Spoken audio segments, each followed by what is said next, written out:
आज या ठिकाणी चैत्रवासी अंबरजे येथे भगवान श्री महाविष्णूच्या मंदिरामध्ये आणि आपला हा आत्मोन्नती विश्वशांती अखिल भारतीय स्वानंद सद्गुरू सेवा भजन प्रेमी मंडळ आणि या मंडळाचा माऊली ज्ञानोबा यांच्या संजीवन समाधी सोहळ्यानिमित्त हा एक दिवसीय अखंड हरिनाम सोहळा आणि या सोहळ्यामध्ये माझी अल्पशी द्वितीय कीर्तनरूपी सेवा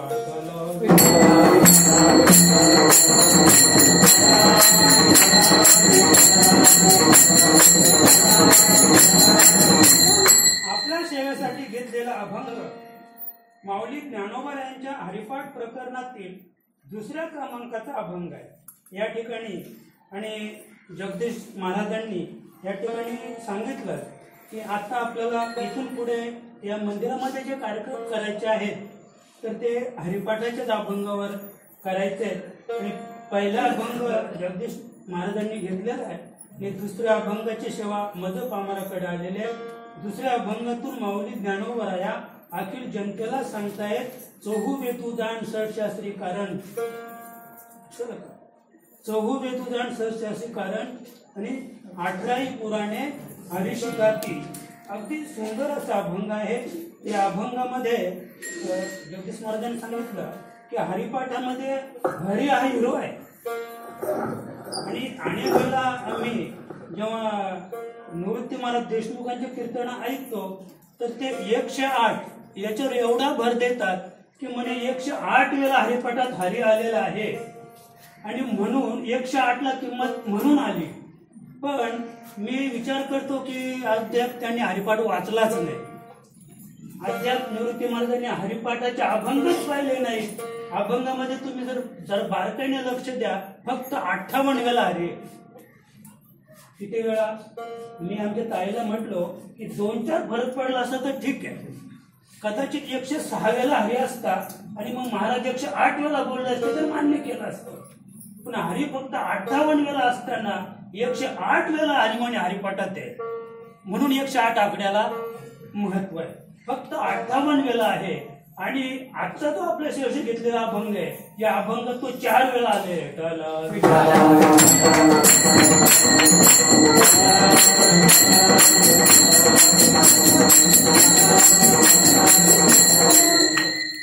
आणि म्हणून माऊली जे हरिपाठ प्रकरण जे आहे किंवा हरिपाठ नावाचा जो ग्रंथ आहे त्या ग्रंथामध्ये माऊलीने हरी या शब्दावर त्याच्यापेक्षा पुढे जाऊन हरी या नामावर अधिक जोर दिलेला आहे बरं का। हरी हरी म्हणजे नामस्मरण। मी केव्हाही सांगत आलो की हरीची मंदिरा कुठेच नाही। हरी जो आहे ना त्या हरीचा उल्लेख माऊली तिसऱ्या अभंगात केलेलाच आहे। अव्यक्त निराकार नाही ज्या जेथून चराचर हरीशी भजे। आणि आपल्याला नेमकी याही अभंगातून याचंच प्रतिपादन करायचंय म्हणून माऊली अभंगाच्या पहिल्या चरणात चहू वेद जान षटशास्त्र कारण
पुराणे हरिशिगाती माऊली अभंग दुसऱ्या अभंगातून सांगतात हरिपाठाच्या चहू वेद जाण म्हणजे 4 वेद, 60 शास्त्री कारण 6 शास्त्र आणि 18 ही पुराणे. म्हणजे थोडक्यात माऊलीला हे सांगायचं आहे की तुम्ही वेदाकडे गेलात. वेद कसा होता? वेद एक होता. वेद त्याला म्हणतात, नुसता वेद एक नव्हता, तो वेद म्हणजे एकच अक्षर होतं महाराज, ओम. वेद म्हणजे काय? वेद म्हणजे एकच अक्षर ओम, आणि ओमचा विस्तार म्हणजे जग. ओमचा विस्तार म्हणजे 4 वेद, 6 शास्त्र, 18 पुराण, 10 उपनिषद. म्हणजे हे सगळं कसलं विस्तार आहे? एका वटवृक्षाचा हा विस्तार आहे, ओमचा विस्तार आहे. ओम हे एकाक्षर आहे. ओम हे एक वेद होतं. ओम हे एका वेदापासून 4 वेदांची निर्मिती झाली. व्यासांना असं विचार करावा लागला की ओम पासून आपलं काही कळणार नाही, म्हणून त्याने ऋग्वेद, यजुर्वेद, सामवेद आणि अथर्ववेद या 4 वेदांची निर्मिती केली. आणि 4ही वेदांकडे तुम्ही बोट दाखवलं तर वेद काय सांगतात? हरीशी तुम्ही हरीचं कायम करा, हरीचं नामस्मरण करा, या व्यतिरिक्त काही नाहीये. मग शास्त्राकडे आपण वळलो, शास्त्राकडे गेलो. षटशास्त्र आहे का? आता सांख्यशास्त्र कपिल मुनींचं सांख्यशास्त्र आहे. काही जे शास्त्र आहे तर ते देव मानतात, काही शास्त्र देव मानत, बौद्ध मत जे आहे ते देव मानत नाही का? वैश्विक शास्त्र आहे, न्यायशास्त्र आहे, योगशास्त्र आहे, सांख्यशास्त्र आहे. आणि बौद्ध मत जे आहे म्हणजे त्याला शून्यशास्त्र म्हणतात. शून्य म्हणजे हे जग काय आहे? शून्य. जगाची शून्यातून निर्मिती आहे आणि जग शून्यामध्ये पुन्हा सामावलं गेलं, या व्यतिरिक्त काही नाहीये. कोणी आला नाही, कोणी गेला सुद्धा नाही. हे शून्य मत म्हणजे बौद्ध मतवादी जे आहे त्यांचं ते शून्य मत. थोडक्यात सांगायचं की जरी 6 शास्त्रांचं एकमेकाबरोबर कधीच पटत, शास्त्र त्याला म्हणतात की जे एकमेकाचं खंडन करतात. म्हणजे शास्त्र म्हटलं की कंसात लिहायचं वाद. कंसात काय शब्द टाकायचे? ते सांख्य मत असो, वैश्विक मत असो, आणखी न्यायमत असो, योगशास्त्र असो, कंसात वाद लिहायचे. 6 शास्त्रांचं कधीच कुणाशी पटलं नाही. जरी पटलं नाही, माऊलीला हे सांगायचं आहे की शास्त्रांचं एकमेकाशी कधीच पटलं नाही. पण जेव्हा जेव्हा तुम्ही ज्या ज्या शास्त्रांना विचारायला गेले की तत्व काय, त्याने सांगितलं 18 पुराणे हरीशी गाती. तुम्ही हरी गा, तुम्ही हेच गाणे गा, तुम्ही हेच गाणे गा. हसू नका, तुम्ही हसू नका, तुम्ही हेच गाणे गा, तुम्ही हेच गाणे गा. काय सांगितलं? ते भांडतात, ते 6 शास्त्र एकमेकाशी भांडतात. पण तुम्ही वैयक्तिक त्यांना भेटायला गेले तर ते एकमेकाची उखाली पाखाली काढत नाही. ते सांगतात तुम्ही हेच गाणे गा, तुम्ही हेच गाणे गा. मग काही मंडळी 18 पुराणांकडे गेली. 6 शास्त्रांतूनच 18 पुराणांची निर्मिती ही सुद्धा करणारे कोण आहेत? व्यास मुनी. त्यांना अध्याप वाटलं आपण अध्याप जगाचा विस्तार करूया. लोक शास्त्राकडे जातील, पुराणांकडे जातील. मग पुराणांकडे जेव्हा समाज गेला, पुराणाने सुद्धा काय केलं? वर हात केले. हरीशी गाती, तुम्ही हरी गा, हरी गा, या व्यतिरिक्त काही करूच नका. कुठलाच मंत्र, कुठलंच शास्त्र, कुठलाच मार्ग, कुठल्याच म्हणजे वेदाने, शास्त्राने किंवा 18 पुराणांनी सांगितलेला नाहीये. सगळ्याच सार माऊली दुसऱ्या चरणात मंतुनी नवनीत तैसे ज्ञान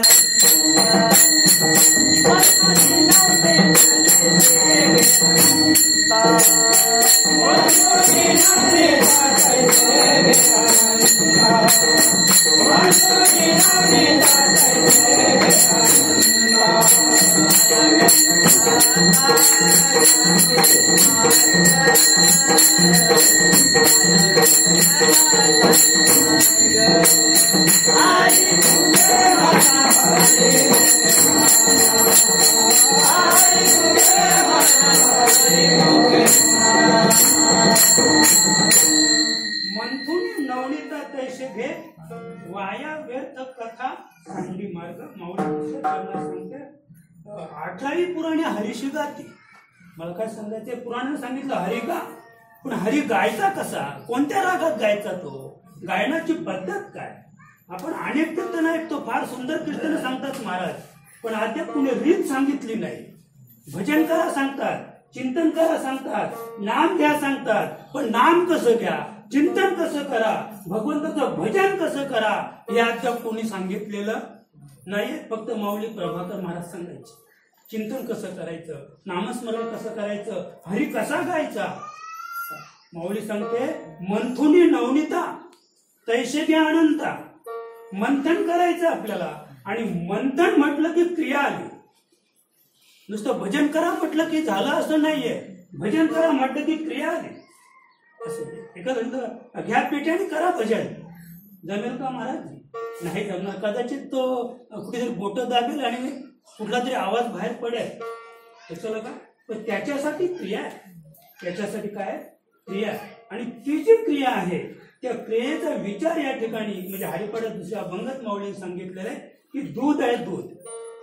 मी नेहमी सांगतो की एरवी तुम्ही दूध विकत आणलं आणि असंच ठेवलं आणि नंतर चहात टाकलं तर काय झालं, ते फाटलं. ते दूध फाटलं. पण दूध फाटल्यानंतर त्याचं दही नाही होत. दूध फाटल्यानंतर दही नाही होत. मग आम्ही दूध आणलेलं आहे, पण उद्दिष्ट काय, दही करायचंय. दूध आणलेलं आहे, दूध ठेवलं, दुधाचं दही केलं. दही केल्यानंतर पुन्हा विचार केला आपल्याला काय करायचंय, तूपही पाहिजे आणि ताकही पाहिजे. दूध एकच आहे, दूध एकच आहे. पण दुधापासून जेव्हा निघे ताक लोणी, ताकाचं सत्व वेगळं महाराज, दह्याचं वेगळं. दही खाल्लं तर सर्दी होते, दही खाल्लं तर सर्दी होते. आणि एक सांगतो की रात्री दही कधीच खाऊ नका. रात्री दही खाल्लं तर जास्त नाही सांगत मी, पण 25% कॅन्सर होण्याची शक्यता असते. कारण आपली इंद्रिय जी आहेत ती मंदावतात रात्रीचे, आणि मंदावल्यानंतर त्याचे तो बॅक्टेरिया नावाचा जो काय आहे जीवाणू आहे, बॅक्टेरिया नावाचा जो जीवाणू आहे तो रात्री जोर करतो आणि त्याच्यामुळे कदाचित कॅन्सर होण्याची शक्यता आहे. किती दही खा पण दिवसा खा, आणि दही खाल्ल्यानंतर सर्दी होते हे त्रिवार सत्य आहे. त्याच दह्यापासून 2 पदार्थ बाहेर पडले. दह्याचं घुसलन केलं, मंथन केलं. कसलं मंथन केलं, दह्याचं मंथन केलं. पण दह्याचं मंथन करण्यापूर्वी दुधाचं जे विरजण घातलं, म्हणजे दूध काय झालं या ठिकाणी, दूध नासलं. दूध नासलं आणि दूध नासल्यानंतर त्याचं दही झालं. दह्याचं मंथन केल्यानंतर काय झालं, ताक आणि लोणी निघालं. पण तुकोबाने सांगितलं एके मोले दोन्ही मागू नये.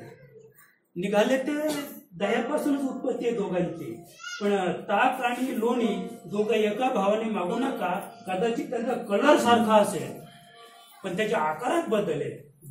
ताक पातळ आहे, दही लोणी झाड. लोणी त्याला म्हणतात महाराज ज्याचा गोळा आहे. फक्त गोळ्यालाच लोणी म्हणता येईल. लोणी पातळ झालं तर त्याला लोणी म्हणता येणार. लोण्याचा गुणधर्म तो पातळ न होणे, आणि तो जर पातळ झाला कदाचित तर त्याला काय म्हणता येईल, तूप. त्याला तूप म्हणजे त्याला लोणी म्हणता येणार नाही. आणि एकदा तूप झालं की कितीही प्रयत्न केले तरी त्याचं पुन्हा लोणी होणार. जोपर्यंत लोणी आहे तोपर्यंत ठीक आहे. एकदा त्याच्यावर प्रक्रिया झाली, मंथन झालं, ते तूप झालं की पुन्हा नाही. आणि म्हणून मंथुनी नवनीता तैसे घे अनंता. बरं हे सोपं आहे का, मंथुनी नवनीता? हे सोपं नाहीये. पहा, जेव्हा आम्ही दह्यावर प्रक्रिया केली आणि प्रक्रिया केल्यानंतर खाली जे राहतंय ते ताक, आणि त्याच्यावर असे लहान लहान कण येतात, आणि तुम्ही जेवढं मिश्रण कराल तेवढे ते कण एकमेकाला भिडकतात. ते कण काय करतात, एकमेकाला भिडकतात, आणि आपोआप असा मोठा गोळा, म्हणजे जेवढा त्या ठिकाणी लोणी तयार झालं त्या लोण्याचे कण वेगवेगळे राहत नाही, तर त्या लोण्याचा एकच गोळा तयार होतो. सगळे एकमेकाला भिडकतात, सगळे एकमेकाला मिठी मारतात, आणि ते सगळे एकरूप होतात. ते सगळे एकरूप होतात, आणि सगळे एकरूप झाल्यानंतर तुम्ही त्याच्यावर प्रक्रिया केली की त्याच्यापासून तूप तयार होतो. उद्या ते तूप पुन्हा काय झालं, म्हणजे घट्ट झालं तरी ते लोणी म्हणून त्याला म्हणता येणार, किंवा लोण्यासारखा त्याचा आकार किंवा लोण्यासारखं त्याला रूप येणार नाही. आणि म्हणून माऊली सांगते मंथुनी नवनीता तैसे घे अनंता. म्हणजे ज्याप्रमाणे लोणी जर आपला बाहेर काढायचा असेल तर तो इतका सांभाळून घ्यावा लागतो, हळू भात टाकावा लागतो. तुम्ही जर गडबड केली ना महाराज, ते ताकामध्ये पुन्हा जर गडबड झाली म्हणजे ताक म्हणजे दही घुसळून पूर्ण झाल्यानंतर त्याला शांत द्यायला लागतो. आणि एकदा ती प्रक्रिया शांत झाली की लोण्याचे सगळे कण एकत्र येतात.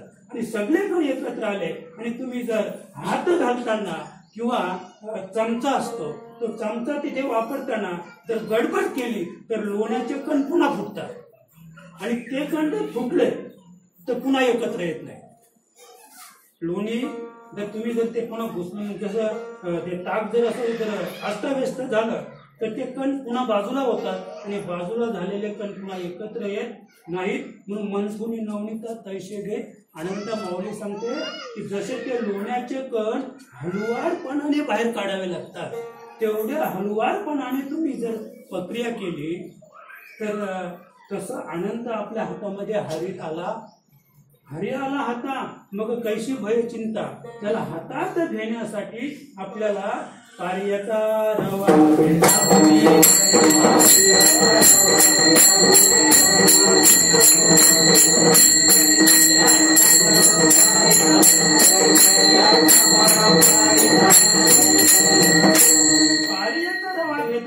आम्ही नेहमी सांगतो की पारा ज्याला म्हणतात तो जमिनीवर पडला तर तो जमिनीला स्पर्श करत नाही. आणि तुम्ही उचलायला गेले तरी हातात येत नाहीये. तुम्ही जसा उचलण्याचा प्रयत्न कराल तसा तो आकार घेतो, पण हातामध्ये नाही येत. तुम्ही खालून जरी हात घेतला तरी तो तसाच आकार घेईल, पुढे जाईल तो, किंवा असा पकडला तर तसा येईल, पण हातात नाही येणार.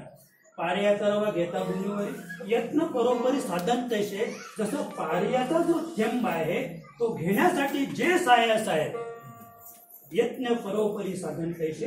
त्याप्रमाणे आपल्याला काय करावं लागतील, यत्न करावं लागेल, प्रयत्न करावे लागतील. प्रयत्नांती परमेश्वर आपल्या हाताला लागणार आहे. प्रयत्नांती म्हणजे प्रयत्न संपल्यानंतर हरी आपोआप हातात येणार आहे, किंवा तेव्हा हरीलाच कळणार आहे की आता हा हतबल झालेला, आता माझा भक्त माझा साधक प्रयत्नांचे हतबल झालेला आहे. आणि म्हणून तो स्वतःच त्याच्या हातामध्ये येतो आणि त्याला सुद्धा ते कळत नाही. आणि मग स्वतःच हातात आल्यानंतर जो आनंद आहे तो आनंद त्यालाही सांगता येणार नाहीये. म्हणून मनपुणे नवनीता तैसे की अनंता वाया व्यर्थ कथा सांडी. आणि म्हणून माऊली सांगते की अन्य जे उपाय आहेत ते उपायच काय आहेत, अपाय. वाया व्यर्थ कथा. वाया म्हणजे तुम्ही तीर्थयात्रा करून फुकट गेले. तीर्थयात्रा करून वाया शब्द कशाला म्हणतात, करून सुद्धा फुकट जाणे त्याला वाया शब्द आहे महाराज. मी नेहमी सांगतो की आयुष्य गेले वायावीन. मग वायावीन कोणाचे गेले, ज्यांनी काही केलंच नाही, ज्यांनी जमीन लावलीच नाही. बरं झालं, काही अशी माणसं आता फार आनंदित आहे, 50% शेतकरी आनंदित आहे, बरं झालं म्हणे लावलीच नाही. कारण आमची भिजली, आम्ही कापली की तिथेच त्याला मोड आला, तिथेच अंकुर फुटला. काहींनी भारेच बांधले नाहीत, ज्यांनी बांधले त्यांची सगळी कणी म्हणजे फुकट गेलं. ज्यांनी लावलीच नाही ते म्हणते बरं झालं, म्हणजे त्यांचं काहीच वाया गेलेलं नाही. मग वाया कोणाचं गेलं, ज्याने कर्म केलंय पण त्या कर्माला योग्य फल प्राप्त झालं नाही. फल आलं होतं पण नेमकी प्राप्तीच्याच वेळी काय झालं, ते अप्राप्त या पदाला प्राप्त झालं आणि त्याच्यामुळे ते वाया गेलं. म्हणून माऊली सांगते की वाया व्यर्थ कथा सांडी. म्हणजे आम्ही जे काही आता जे करून राहिलेलं आहे, जे उपचार करून राहिलेलं आहे, हरी प्राप्त करण्यासाठी आम्ही जे करून राहिलेलं आहे ते सगळं काय आहे, लौकिक आहे. आता आपण सगळेच सांगतात, महाराज सगळे सांगतात की आता किती ते उद्या कळेल आपल्याला. 10-12 लाख लोक आता आळंदीमध्ये आहेच, पण असे कीर्तनकार सांगतात की म्हणे त्यांना कधी मौलीने आमंत्रण केलंय, इथे आमंत्रण करून माणसं येत नाहीत. आणि एखाद्याला सांगितलं की का तुम्ही नाही आले, म्हणे मला आमंत्रण नव्हतं. लक्षात का, म्हणजे इथे येण्यासाठी आमंत्रणाची गरज आहे आणि तिथे जाण्यासाठी म्हणे बिना आमंत्रणाचे लोक गेले. मी म्हणतो तसं कधीच झालं नाहीये. त्यांनी ज्या दिवशी महाराज तुळशीची माळ गळ्यात घातली त्याच दिवशी त्याला आमंत्रित केले त्यांच्या गुरुने की तुला आषाढी आणि कार्तिकीची वारी करावी लागेल, तू आज कार्तिकीला येशील का या आधी सांग. मग तुला माळ घालतो. लक्षात का? आणि लोक म्हणतात की त्याला कोणी आमंत्रण केलंय? अरे आम्ही म्हणतो त्याला गुरुने आमंत्रण केलंय म्हणून तो गेलाय. नाही तर तो काही रिकामा नाही जायला. त्याने वचन दिलंय गुरुला की मी कार्तिकी वारी करीनच, आणि म्हणून तो गेलाय. आणि असे ते लोक आहेत सगळे, जे 10 लोक तिथे आहेत ना, ते गुरुने सांगितलं, गुरुला त्याने वचन दिलेलं आहे आणि म्हणून ते तिथे हजर आहेत. ते सगळेच प्रेमाने गेलेले नाहीत, सगळेच भावनेने गेलेले नाहीत. आता गुरुचा शब्द मोडायचा नाही म्हणून 50% तसे, आणि 50% महाराजांनी सांगितले हौशे, गौशे आणि नवशे, आणि मग बाकीचा 1% समाज सुद्धा तिथे भगवंताच्या प्राप्तीसाठी गेलेला नाहीये.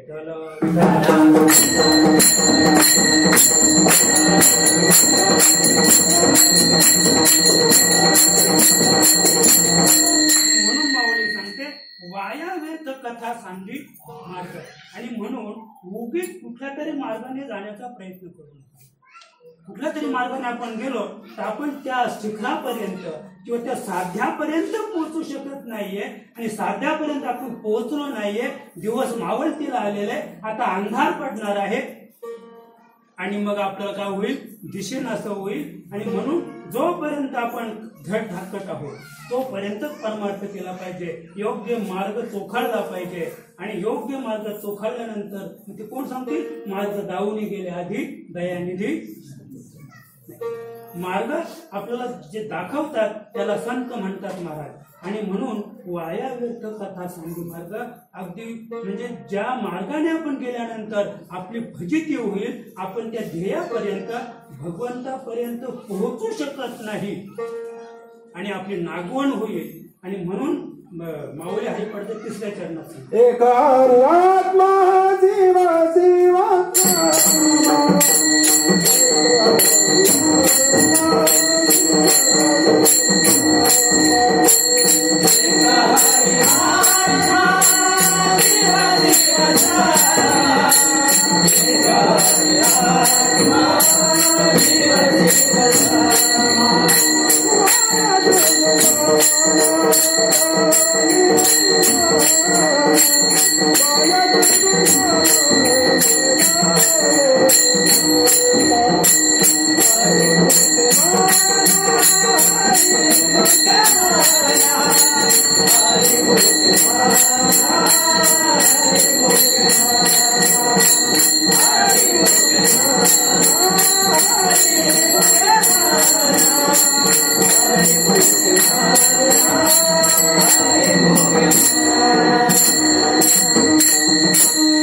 एक हरी आत्मा जीवा शिवा सम वाया तू दुर्गमी न घाली म्हण. मावळी 3ऱ्या चरणात सांगते एक हरी आत्मा. हरी कोण आहे?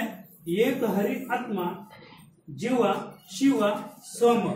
इथे शिवा म्हणजे याच्यातला नाही बरं का, हा शिवा बाहेरचा आहे. इथे माऊलीने ज्याचा शिवा शब्द वापरलेला आहे तो शिवा या देहात नाहीये. या शिवाचा भाव फक्त जीवाच देहात आहे. या शिवाचा जो भाव आहे, जो अंश आहे, तो या देहात आहे जीवा. आणि आत्मा शिवा म्हणजे जो आत्मा आहे तो जीवाशी संबंधित आहे आणि शिवाशी सुद्धा संबंधित आहे. विचार सागर ग्रंथाकडे आपण गेलो, इतकं सुंदर सांगितलेलं आहे की जीव आणि परमात्मा हे दोन्ही एक कधीच होणार नाही. जीव आणि परमात्मा हे दोन्ही एक कधीच होणार नाही. तर दोघांचा विरोधाभास आहे. जीव जड आहे, परमात्मा चैतन्यशील आहे. जीव आकाराला आहे, परमात्मा निराकार आहे. जीव सगुण आहे, तो गुणात आहे, परमात्मा गुणातीत आहे. मग दोन्हींना जो विरोधाभास आहे ते दोन्ही एकत्र कधीच येणार नाही, कधीच येणार नाही. पण त्याचा मेनू आहे विचारसागराचा जीव ब्रह्मैक्य. जीव आणि ब्रह्माचं ऐक्य कसं झालं हे त्याला प्रतिपादन करायचंय. लक्षात का?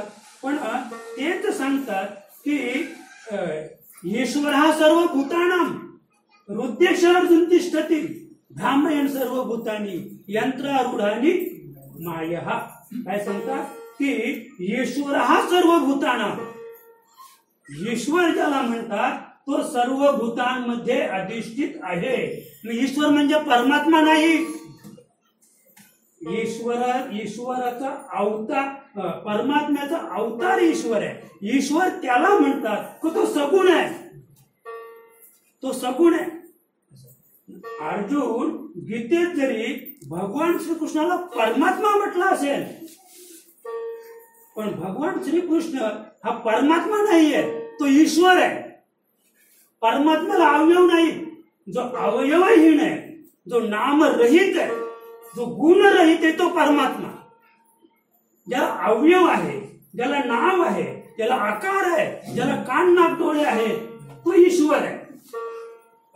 विचार सागर सांगतो की ईश्वर आणि जीव, ईश्वर आणि जीव हे दोन्ही एकरूप होऊ शकतात. हे दोन्ही एकरूप होऊ शकतात. आणि म्हणून माऊली सांगते जीवा शिवा सम यांना दोघांची नाळ जोडणारा आत्मा आहे. या दोघांची नाळ जोडणारा आत्मा आहे. आणि तो आत्मा कुठे? या आत्मा या देहात आहे. आणि मग जीव आणि ईश्वर हे दोन्ही एक होऊ शकतात. कारण जे धर्म जीवाचे आहे तेच धर्म ईश्वराचे. आता आत्मा कसा आहे? अव्यक्त आहे.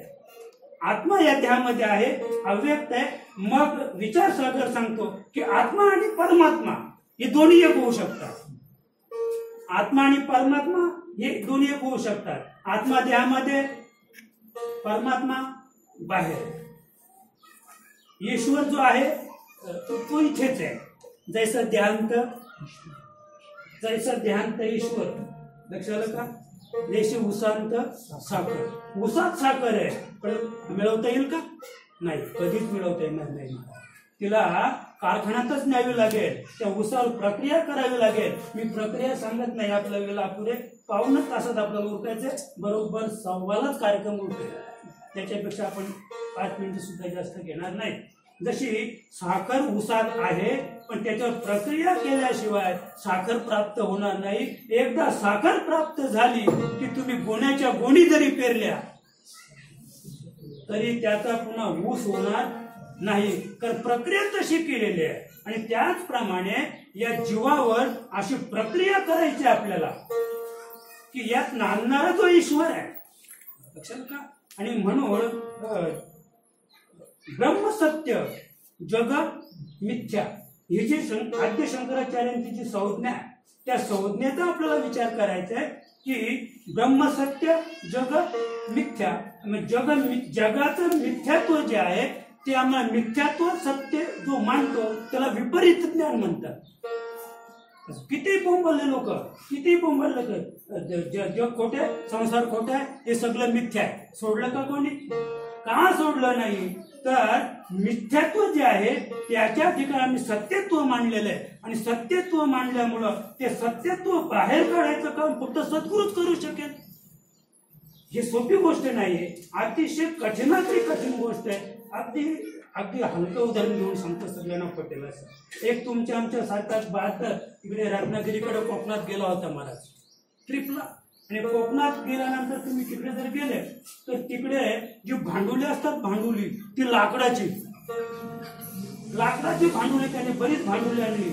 आणि 7-8 महिन्याचं मूल होतं, त्याच्या घरामध्ये नातवंड होतं. त्याने ती तिकडनं भांडी आणली. त्या भांड्यामध्ये चुकणा बोलतात ना, चुकणा होता त्या भांड्यामध्ये. काही हंडे होते, तवा होता, मडकी होती, ग्लास होते, सर्प होता, विंचू होता, कुत्रा होता, वाघ होता महाराज.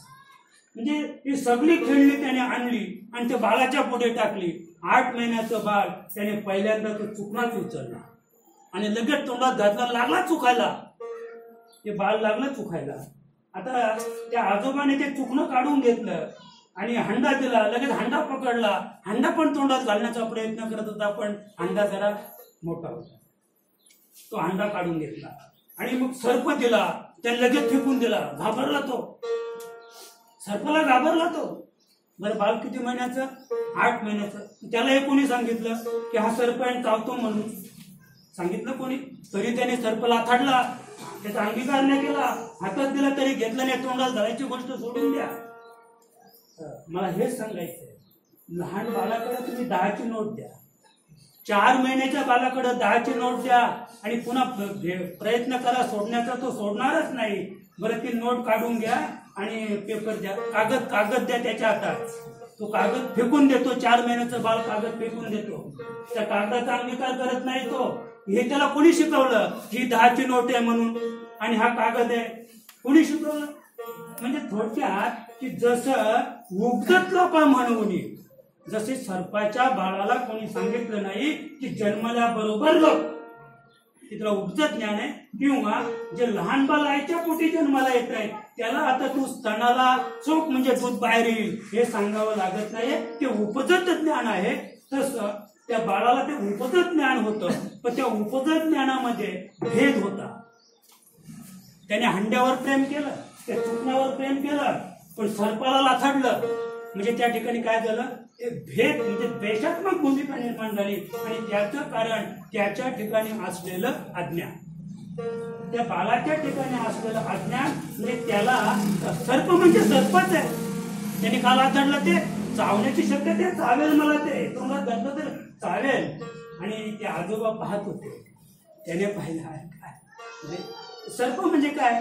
सर्प म्हणजे लाकूड आहे, विंचू म्हणजे लाकूड आहे, पाल म्हणजे लाकूड आहे, हंडा म्हणजे लाकूड आहे आणि सगळी भांडी म्हणजे लाकूडच आहे. मला हे सांगायचंय की बाळाने त्या भांड्यांकडे जेव्हा आपली दृष्टी फेकली त्यावेळेला त्यांनी त्या ठिकाणी त्याला हे कळलं का त्याचं अधिष्ठान लाकूड आहे? नाही.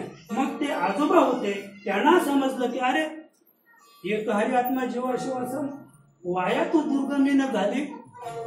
म्हणजे बाळाचं जे मन होतं ते अज्ञानामुळे कसं होतं? दुर्गमी होतं. म्हणून ते त्या चुकण्यावर प्रेम करत होतं आणि लाथाडत होतं. तो सर्प त्या आजोबाने हातात घेतला, पण त्याने सर्प म्हणून नाही घेतला, लाकूड म्हणून घेतला. त्या खेळण्याचं अधिष्ठान जे आहे ते लाकूड आहे आणि ते लाकूड आहे हे जोपर्यंत आपल्याला आपल्या जीवनामध्ये सद्गुरूच्या बोधाने सिद्ध करता येत नाही तोपर्यंत आपल्याला परमार्थ किंचित जळणार.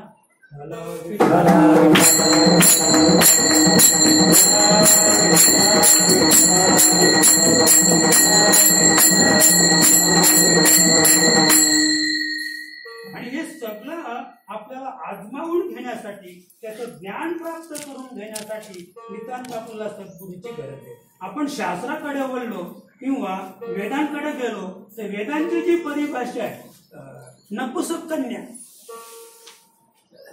मला काय सांगायचंय? ब्रह्मसत्य जग मिथ्या. आता इथे नपुंसक कन्या, कन्या कशी आहे? कन्या कशी महाराज?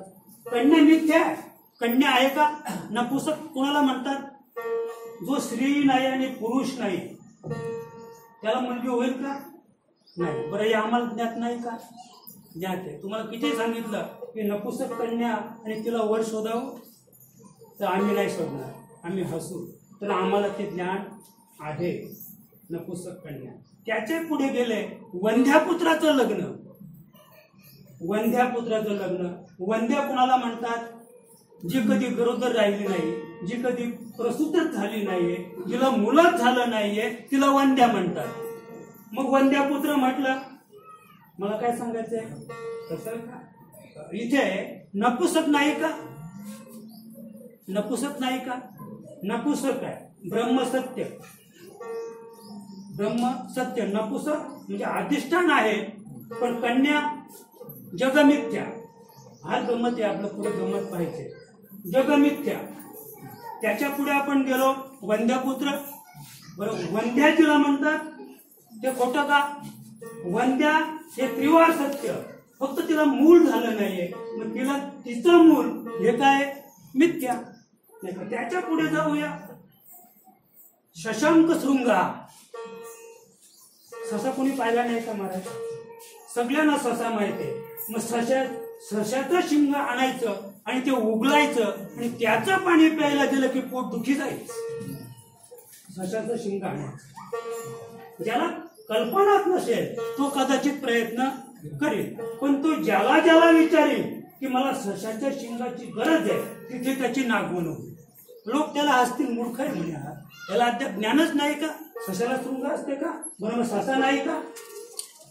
ससा आहे हे सत्य, पण त्याला शिंग नाही हे मिथ्या नाही का. आता त्याच्या पुढे आपण जाऊया. खपुष्प. खपुष्प म्हणजे आकाशाला फुल. आकाशाला फुल. फुल आहे का? मग फुल काय? मिथ्या. मग आकाश सत्य आहे का? आकाश सत्य आहे का? म्हणजे इथे गडबड आहे. आकाश सुद्धा नाही, जो नाही त्याला फुल. आतापर्यंत जेवढं आपण ऐकलं ना महाराज, ते आहेला नाहीये. आहेला नाहीये म्हणजे सत्य आहे, पण सत्याची जी निर्मिती सांगितली ती मिथ्या आहे. एक हरी आत्मा जीवाशिवा सम वाया तू दुर्गमेनं झाली. मग इथे खपुष्प शब्द वापरले शास्त्राने. खपुष्प म्हणजे आकाश आहे का? आकाश नाही आहे. म्हणजे आकाश म्हणजे भ्रम. आकाश म्हणजे भ्रम. आणि भ्रमापासून उत्पत्ती त्याचे ते काय? ते पण भ्रमच. म्हणजे जे आकाशात भ्रम आहे, त्या भ्रमाच्या पासून निर्मिती झालेल्या फुलाची ते फुल सुद्धा काय? भ्रम आहे. मग मला हे सांगायचंय की ते फुल जे आहे, फुलाला अधिष्ठान जो आहे तो नाही. इथे फुलाचं अधिष्ठान ते नाही. आणखी पुढे जाऊन पाहूया. बागुलबुवा. बागुलबुवा. बागुलबुवा कुठे राहतो? बागुलबुवा काळोखात राहतो, अंधारात राहतो. मग बागुलबुवा जो आहे, तर बागुलबुवाचं अधिष्ठान अंधार आहे का? बागुलबुवाला सगळेच घाबरतात महाराज. बागुलबुवाला कोण घाबरत नाही? मोठी माणसं नाही घाबरत. लहान मूल बागुलबुवाला घाबरतो. आणि बागुलबुवा कुठे राहतो? काळोखात राहतो, अंधारात राहतो. मग अंधार हे त्याचं अधिष्ठान आहे का? नाही. अंधार हे बागुलबुवाचं अधिष्ठान नाहीये. आता आणखी पुढे जाऊया. रज्जू सर्प. सर्प कसं आहे? रज्जू म्हणजे दोरीवर भासमान होतात त्याला सर्प म्हणतात. आणि रज्जूवर भासमान झालेल्या सर्पाला जे घाबरतात त्याला विपरीत ज्ञान म्हणतात. त्याचं नाव काय? विपरीत ज्ञान. म्हणजे तो सर्प आहे का? नाही. पण सर्प नाही, पण त्याचं अधिष्ठान दोरी हे सत्य आहे. मला हे सांगायचं, दोरी नाही का? दोरी आहे. दोरी आहे. त्याच्यावर भासणारा जो सर्प आहे तो मिथ्या आहे. त्याच्या पुढे जाऊन पाहू. पण रुपयाचं दृष्टांत घेऊया, शिंपीचं दृष्टांत घेऊया नाही का. म्हणजे शिंपीवर रुपयाचा भास होणे, पण शिंपी नाही का? रूप नाहीये. रूप मिथ्या आहे, पण त्याचं अधिष्ठान सत्य आहे.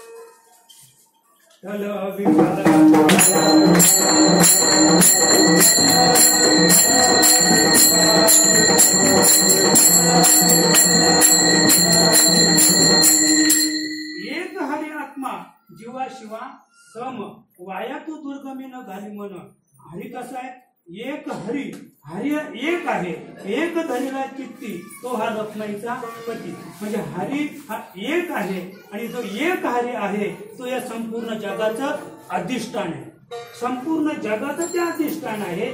आणि जग ज्याच्यापासून निर्मित झालं, ज्याला आम्ही जगाचं अधिष्ठान म्हणतो, ते अधिष्ठान मिथ्या आहे आणि जग सत्य आहे. आम्ही का जगाला सोडत नाही? संसाराला का सोडत नाही? बायका मुलांनी का सोडत नाही? हे घरदार का सोडत नाहीये? तर याचं जे अधिष्ठान आहे ते मिथ्या आहे. याचं अधिष्ठान मिथ्या आहे. आता तुम्हाला ब्रह्म सत्य आहे. ब्रह्म सत्य आहे, हे त्रिवार सत्य आहे. पण ब्रह्म आहे का? ब्रह्म दिसतंय का? बरं, आतापर्यंत आम्ही जेवढं पाहिलं तेवढं आहे. आणि आहे पासून जे घडले ते नाही.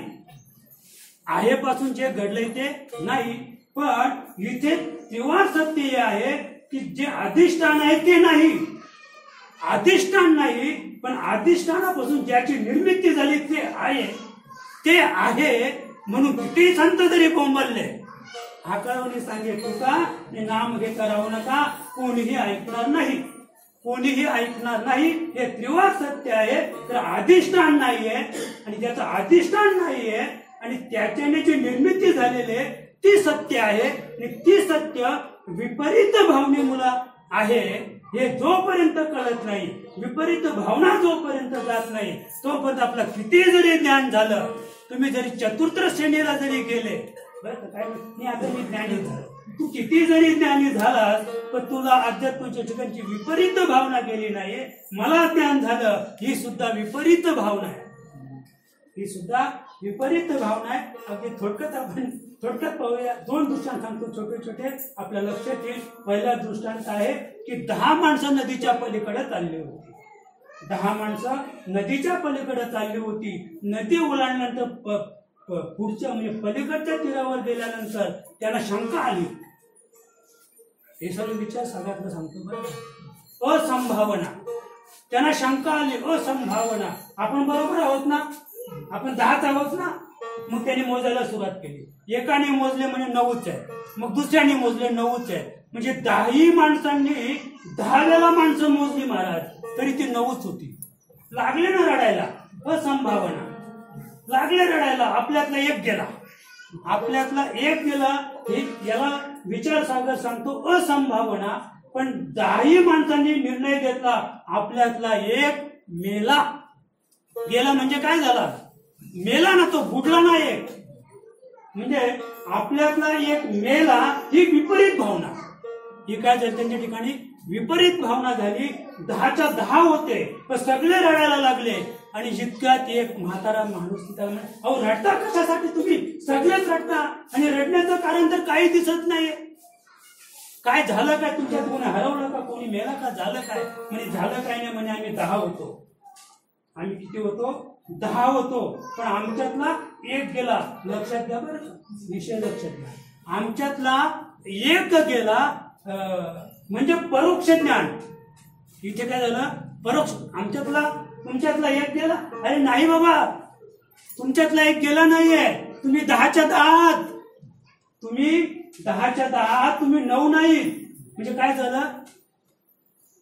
अपरोक्ष, परोक्ष ज्ञान झालं की आम्ही 10च्या 10 आहोत. महाराज तुम्ही सांगता का तुम्ही 10च्या 10 आहात? दाखवा बरं, 10वा कुठला आहे? 10वा कुठला आहे दाखवा.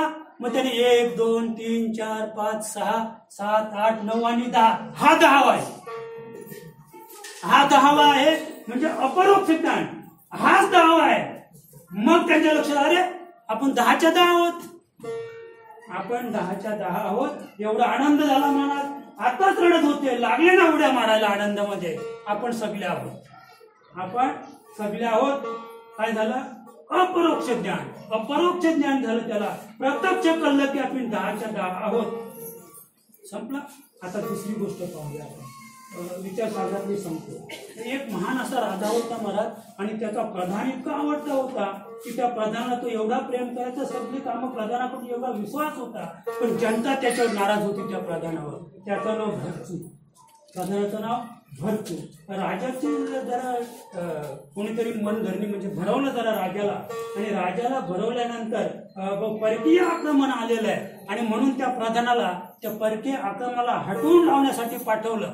आणि हटवून लावण्यासाठी पाठवल्यानंतर हे जे समाजकंटक होते ते तिकडे गेले. राजाला काहीच माहित नाही. त्याला एवढा मारला, एवढा मारला. आक्रमण नव्हतंच, त्या प्रधानाला एवढा मारला की तो प्रधान त्याने त्याग केला राजाचा. महाराज त्याने ठरवलं हे राज्यच नको, एवढा मार खाण्यापेक्षा त्याने वनशवन केलं. जंगलात निघून गेला, तो त्याग केला. त्याने संन्यास घेतला. थोडक्यात सांगायचं म्हणजे त्याग केला. पण हे जे समाजकंटक होते ते पुन्हा राज्यात आल्याने सांगितलं की महाराज शत्रू तर हटवला, पण प्रधान मेला. तो प्रधान मेला महाराज, पण तो भूत, प्रधान भूत झाला आणि तो जंगलात गेला. मला काय सांगायचंय? आणि 10-20 दिवसामध्ये राजा जंगलात गेला महाराज शिकारीसाठी, आणि नेमकी भरतू नावाचा प्रधान त्याच्या पुढे आला. मला सांगायचे अपरोक्ष ज्ञान. आता मला काय सांगायचंय? अपरोक्ष ज्ञान मागे झालं तर नाचायला लागले लोक सुखाने. सगळी 10 लोक नाचायला लागली, आणि प्रत्यक्ष त्यांना कळलं की हाच तो 10वा. आता इथे स्वतः तो भरचू नावाचा प्रधान पुढे आलेला आहे. राजा आपण इकडे. राजा घाबरला. प्रत्यक्ष त्याला त्या प्रधानाची प्राप्ती झालेली आहे, पण समाजाने सांगितलंय की भरचू नावाचा प्रधान युद्धामध्ये मेला, आणि तो आता कोण झालेला आहे? भूत झालेला. म्हणजे प्रत्यक्ष त्याला आता इथं प्रत्यक्ष ज्ञान झालं, समोर त्याच्या उभा आहे, पण तो घाबरला आणि घाबरून भिवून पळून गेला. आता त्याला ज्ञान नव्हतं काय, ते प्रत्यक्ष ज्ञान झालं, पण ज्ञान झालं तरी तो घाबरला. म्हणजे आपल्याला याच्यातून हे शिकायचं आहे की आपण ज्ञानी झालो, ज्ञान जरी प्राप्त झालं, पण पण ते अनुभवजन्य नसेल, ते संशयात्मक असेल, तर आपल्याला तिथे सुद्धा त्या भगवंताची त्या ध्येयापर्यंत आपण पोहोचू शकत नाही. आणि म्हणून एक हरी आत्मा जीवा शिवा सम वाया तू दुर्गमेने घालू. म्हणून माऊली ज्ञानोबा सांगतात की एक हरी आत्मा, आत्मा जो आहे तो जीव आणि शिव दोन्ही ठिकाणी दोघांची नाळ जोडणारा आहे. म्हणून तुम्ही त्याची ओळख करून घ्या, आत्म्याची ओळख करा, तुमचं भलं झाल्याशिवाय राहणार नाही. मी नेहमी सांगतो की जीव जो आहे, जीवाने आत्मदशा प्राप्त करायचे, आत्म्याने ब्रह्मदशा किंवा परमात्मदशा प्राप्त करायचे. जीवाने आपला जीवपणा सोडायचे, आत्म्याने आपला आत्मपणा सोडायचे. मी आत्मा आहे हे सुद्धा त्याने सोडायचे. ते ब्रह्मापर्यंत गेले तर मी ब्रह्म आहे, मी ब्रह्म आहे हे ज्ञान ज्याला झालं त्याने सुद्धा मी ब्रह्म नाहीये त्या ब्रह्माच्या पलीकडे जायचंय. आणि ब्रह्म आपल्याला ब्रह्म निर्देश करणार आहे की ते तू पहा, ते तू आहेस, तू ते आहेस. त्याला तत्वमसी महावाक्याचा बोध म्हणतात. तत्वमसी महावाक्याचा बोध म्हणजे तू ते आहेस, तू ते आहेस, त्याला तत्वमसी महावाक्याचा बोध म्हणतात. आणि तो बोध एकदा जीवाला झाला की मग वाया तू दुर्गमी न झाली. मग तुम्हाला सांगितलं चला यायचं का दिल्लीला, म्हणजे नाही हो थकलो मी. नेहमी सांगतो, बाबा सांगायचे की मागच्या 6 जन्मात आम्ही वाऱ्या केल्यात, आळंदी पंढरपूरच्या वाऱ्या आयुष्यभर आम्ही केल्यात महाराज बाबा सांगायचे. आणि आता आपल्या वाऱ्या संपलेल्या आहेत. म्हणून आत्मोन्नतीचा जो साधक आहे त्याला सहसा वारीमध्ये गोडी नाहीये. तरी लोक अनावधानाने दिंड्या काढतातच. पण आम्ही म्हणतो की मागच्या जन्मात जरी इथे आला असेल पण अद्याप त्याच्या वाऱ्या शिल्लक, अद्याप वाऱ्या शिल्लक आहेत. आणि म्हणून त्याला वारीमध्ये गोडी आहे. म्हणून अद्याप लोक दिंडीला पायी चालतात. चालू द्या, त्यांना आपण शतशः आशीर्वाद देऊया, ते भाग्यवान आहेत. आता पण यावर्षी पण दुसऱ्या दिवशी एक माणूस मेला वारीमध्ये आणि इतका सोहळा त्याचा. लोक म्हणतात काय भाग्यवान तो. आम्ही म्हणतो महाराज मी आपलं कोणाला पटत नाही, अरे त्याच्यासारखा अभागीच जीव नाहीये की जो आळंदीला पंढरपूरला जाऊन मेला. अरे जिथे नामाचा गजर आहे, तुकोबरा सांगतात की जाऊ नको त्याच्या शिवा. अरे जिथे नामधारक आहे, ज्या गावात नामधारक आहे त्या नामधारकाच्या शिवेवर सुद्धा यमाला त्याने बंदी केलेली आहे. त्याच्या शिवेत सुद्धा जाऊ नको. जिथे नामाचा घोष चाललेला आहे तिथे ते शिवेत सुद्धा जाऊ नको. मी एक बरं आहे सांगतात लोक. मी अद्याप गेलो सागावला आपलं जे दैवत आहे कान्होबा ज्याला म्हणतात, तर सांगतात लोक की तिथून जो आवाज जाईल पुरुषाचा, माईकचा नाही सांगत बरं का, स्पीकरचा नाही सांगत, ओरिजिनल आवाज जिथपर्यंत जाईल तिथपर्यंत मुठ्याचं बिल नाही होईल. ते दैवत कसं माहितीये का, म्हणजे काय म्हणतात, मुळजाट दैवत नाहीये ते. मुळजाट त्याला म्हणतात जो मुठ्या चिंबोरी खातो, जो माणसाच्या जन्माला मुठ्या चिंबोरी खातो, घरी कोंबडी कापून खातो, त्याला काय म्हणतात, मुळजाट. त्याला मुळजाट म्हणतात. मग मुळजाट नावाची जी वस्तू आहे ती माणसाने बोंब मारली तेवढ्या कुठेच मुठ्याचा बिल नाहीये म्हणे. मग तिथे जर मुठ्याचा बिल नाहीये, मग जिथे तर नामघोष बरवा. भगवंत गीते सांगतात अर्जुनाला की जिथे माझ्या नामाचा उच्चार चालू आहे तिथे यम येणार नाहीये. तरी माणसं दिंडीत मरतात, तरी माणसं पंढरपुरात मरतात. महाराज पंढरपुरात मला वाटतंय जागाच झाली नसते. आम्हाला कुठे जागा, आम्हाला कुठे जागा. अरे गेले अनादी कालापासून तिथे जन्माला आली, त्यातला कोणीच जर मेला नसेल पंढरपुरात, पंढरी नामाचा बाजार, कोणीच मेला नसेल तिथे, तर आम्हाला जागा कुठे. पण मरतात तिथे. पंढरपुरात जास्त माणसं मरतात. मला काय सांगायचंय, आळंदीला जास्त माणसं मरतात. का मरतात, देव जाणे, जाऊ द्या. Bye.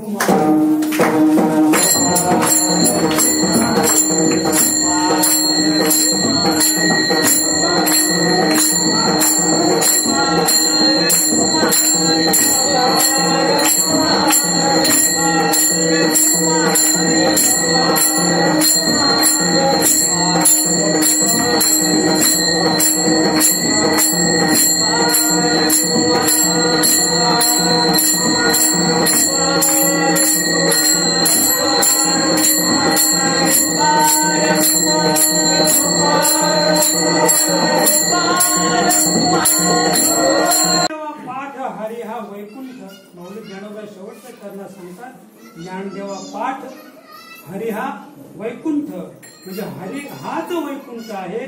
तो वैकुंठ आणि हरी हे दोन्ही वेगळे नाहीत. घरला घनदाट हरी दिशे. आणि तो जो हरी आहे तो कुठे जलिस्तरी काष्टी पाशाने भरून उरलेला आहे. जैसा म्हणजे सहस्र रश्मी, ज्याप्रमाणे सूर्याची किरण पृथ्वीवर संपूर्ण पसरलेले आहेत, त्याचप्रमाणे प्रत्येक जीवामध्ये, प्रत्येक देहामध्ये भगवंत थोडक्यात ईश्वर हा सर्व देहामध्ये काय झालेला आहे, भरला घनदाट हरी दिशे. हा जो हरी आहे तो हरी प्रत्येक या पृथ्वी तलावर किंवा या विश्वामध्ये ओतप्रोत भरून दश अंगुले उरलेला आहे. आणि त्या हरीची आपल्याला ओळख करून घ्यायची. ओळख करून घेण्यासाठी आज जो समाज त्या ठिकाणी गेलेला आहे, नाही का, एक हरी आत्मा जीवा शिवा वाया तू दुर्गामी न झाली. मन, आपलं जे मन आहे ते स्थिर करायचं, आपल्याला त्याचा विचार आपल्याला करायचा आहे. आता एक साधा विचार घ्या. आता याला काय म्हणतात, याला काय म्हणतात, कान. याला म्हणतात कान. मग त्याला दुसरी एक पारमार्थिक भाषा आहे, स्तोत्रेंद्रिय, किंवा आणखी पुढे जाऊन सांगतो श्रवण इंद्रिय. मग हे श्रवण इंद्रिय हे काय करताय, कानाचं काम काय आहे, ऐकायचं काम आहे. आता बोट घाला, दोन्ही कानात बोट घाला आणि सांगा मला आता कोण ऐकतो, कानच ना. कान ऐकतो का, त्याला श्रवण इंद्रिय म्हणतात. श्रवण इंद्रिय म्हणजे कानाच्या आतमध्ये जी पोकळी आहे हे नाही, ते हे चामडीच आहे. चामडी, ही चामडी आहे, या चामडीचा आकार आहे, त्याला मी कान म्हणतो. पण श्रवण इंद्रिय हे नाही. ऐकण्याची जी प्रक्रिया आहे महाराज, तर जी पोकळी आहे त्या पोकळीमध्ये हवा आहे, ती हवा काम करते. ऐकण्याचं काम कोण करते, हवा करते. आणि याच धर्तीवर सध्या आता ते पाहतो ना, तुमच्याकडे ती लाईन चालली ना, म्हणे टेलिफोनची लाईन चालली, ते तो 1.5चा पाईप आहे. त्या 1.5च्या पाईपातून 3000 लाईन चालणार आहे. म्हणजे त्याच्यातून आता वायरने टाकायची महाराज.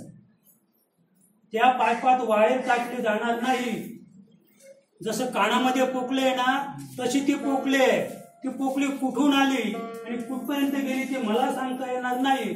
पण 3.5 माणसं एकाच वेळेला टेलिफोनवर बोलतील त्या पाईपातून. त्याच्यात आता लाईन नाही. पूर्वी लाईन असायची. जरी अंबरच्याला जर टेलिफोन येणार महाराज, तर त्याचं कनेक्शन कल्याणला होतं. काला चालवला मुख्य ऑफिस होता, त्याचं तिथे कनेक्शन होतं. ते टेलिफोन इथे बंद पडला तर तो कल्याणला चालू व्हायचा. आता नवीन संकलन असं केलं सरकारने की त्या हवेमार्फत 3000 लाईन चालतील 1.5च्या पाईपातून. आणि त्याचं कारण काय आहे, श्रवण इंद्रिय. हे ऐकू कसं येत आहे याच्यावर संशोधन केलं गेलं. या कानाला किंमत नाहीये. हे कान तुम्ही कापून टाकला, हा कान बाहेरून पूर्ण कापून टाकला ना महाराज, तरी आवाज आल्याशिवाय राहणार नाही. कारण श्रवण इंद्रिय आतमध्ये, आणि ते श्रवण इंद्रिय कसं आहे, पोकळ आहे, पोकळ आहे महाराज. त्याच्या पुढे सांगतो, डोळा नावाचं इंद्रिय आहे, त्याला नयन शब्द आहे. नयन लक्षात का, म्हणजे डोळा जो आहे त्याच्या आतमध्ये तुम्ही पाहिलं तर तिथे पण पोकळीच आहे. आतमध्ये पण पोकळीच आहे. पोकळीच काम करते पाहण्याचं. पाहण्याचं काम कोण करते, आतली जी पोकळी आहे. बरं, श्रवण इंद्रिय, डोळा आणि श्वास घेणं म्हणजे नाक, ही जी इंद्रिय आहेत ते एका ठिकाणी बांधलेले जिथे काहीच नाही. ही जे पंच ज्ञानेंद्रिय जिथे कार्यरत आहेत रामदास, तिथे कुठलं यंत्र नाहीये, यंत्र कुठलंच नाहीये. पण आपापली कामं करून राहिल्यात. डोळा डोळ्याचं काम करतो, कान कानाचं काम करतो, नाक नाकाचं काम करतो, त्वचा स्पर्शाचं काम करते. पण प्रत्यक्ष जिथे ती एकत्र आहे तिथे कुठलंच यंत्र नाही बसवलेलं. म्हणजे यंत्राविना कार्यरत जी यंत्रणा आहे ती यंत्रणा ज्याने बसवलेली आहे अशा भगवान ज्याला आपण म्हणतो, त्याला परमात्मा म्हणतो, आणि तो सर्व घटाघटात भरलेला आहे. त्याची ओळख आपल्याला करायची आहे, आणि त्याची ओळख जर आपल्याला करता आली नाही तर आपलं आयुष्य फोल आहे महाराज. म्हणून एकदा ज्या संतांचे समजून समजले त्यांचं भजन करूया आणि आपल्या कार्याला केलं. ज्ञानेश्वर माऊली